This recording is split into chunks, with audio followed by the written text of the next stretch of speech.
We have monologues that go on in our head. We talk to ourselves. Anybody here not talk to yourself? You know, we have words going around in our heads. It's like the little commentary, like the news commentator. You know, something happens, and then the commentator commentates on it. So comments on it. So you have somebody, they do something and you don't like it, and then inside, so it was really bad when they did what they did, but you're going to make sure that it's bad. You know? And so I was supposed to have the day off. I put in for the day off. It's on Tuesday, and it's all planned, and my family and all that. And I come into work, and my supervisor says, you're not going to be able to take Tuesday off because so-and-so got sick, and there's nothing we can do. But I put in for it. I'm sorry, there's nothing you can do. See, it happened, and then the dialogue started going on. All the things that you say to yourself. It's interesting. By the way, who is saying it? It's a voice, right? You hear a voice in your head. Who's saying it? You ever thought about this? Who is it who's saying it? Who's talking? You are talking. You are talking. Why? If that conversation stresses you out, why are you doing this to yourself? I mean, think about it. What's the outcome? How about worry? You know, you ever have a worry? My dad, he was terrible. I remember my childhood. This was crazy. We'd be going on a family vacation. Everybody's sitting in the car. We're ready to go. Dad says, I got to go check everything. An hour later, he comes back out. What's he doing? He's walking through the house. I want to make sure there's no fire hazards in here. Nothing was left on. Blah, blah, blah. We're going, where is he? You know, he finally gets in the car. Now we're driving down the road. He's going, oh, did I do this or I do that? Well, somebody's on the road and they cut him off. He said, you, blah, blah, blah, blah, blah. He's going, this guy was crazy. He worries about things. He comments on things. He doesn't just do it in his head. He does it out loud, so everybody else has to do it. He was a worrywart. He died a worrywart. The guy was a bundle of nerves, stress, all the way through his life. Why did he do this to himself? Why would somebody... He was doing it. He did it all to himself. Why would he do that? And he did it to the people around him. Yeah, that's even worse. He did it to me. Why would somebody do this? I mean, he was doing it. You are doing the commentary. I mean, this is an important question. I'm not going to leave it until somebody tells me why. I think it's just a habit. Oh, okay. It's a habit. I think you're right. Doesn't it just, if you ever notice how it happens, doesn't it just like happen on its own? Yeah. It's like, you know, it just happens. It's almost like these little recorded messages. It's almost like it's not me, but I know it is me. Who else could it be? You know? It's an interesting thing. We're going to get back to that, but I want you to remember that a lot of times the voices in your head, if you own the voice in your head, if you say, that is my voice, you've got to admit that you are sabotaging yourself. Now, if it's somebody else's voice, then they're doing it to you. But if it's you, you're doing it to yourself. And often, we don't discern that. How long have you had this voice? Can anybody pinpoint when the voice first started happening? Probably when you could talk. As soon as you learn English, as soon as you learn to speak, you learn how to do this inside. Say, oh great, now I can worry more. I can put a name to my worry. You were probably worrying before that in some other way, but now you got language. I mean, it just happens.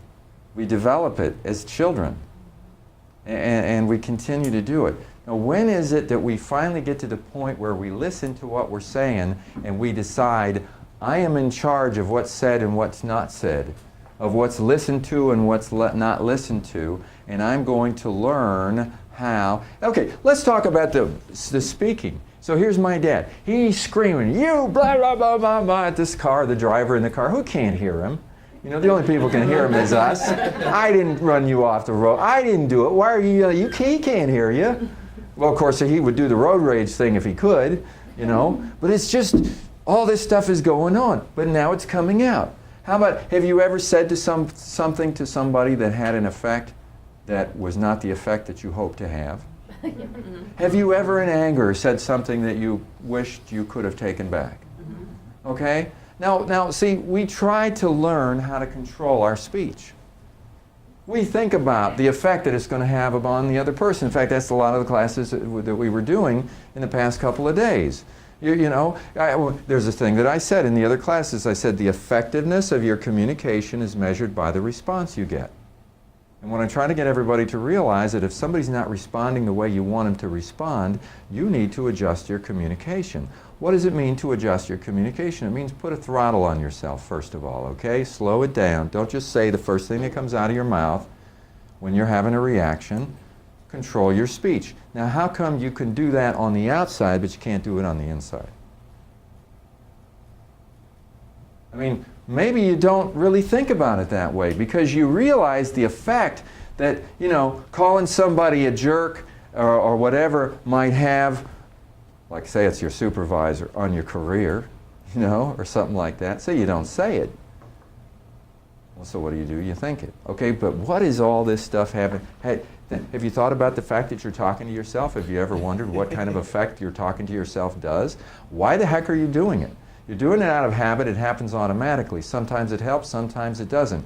Wouldn't it make sense that as we get older, as long as we're going to be here anyway, as long as we're going to be operating this brain and whatever mechanism is necessary in order for you to talk to yourself, that we would start learning how to operate it in a better way instead of the way we did when we were 5 years old? Wouldn't it make sense that we would start learning how to talk to ourselves in a way that helps us rather than in a way that stresses us out?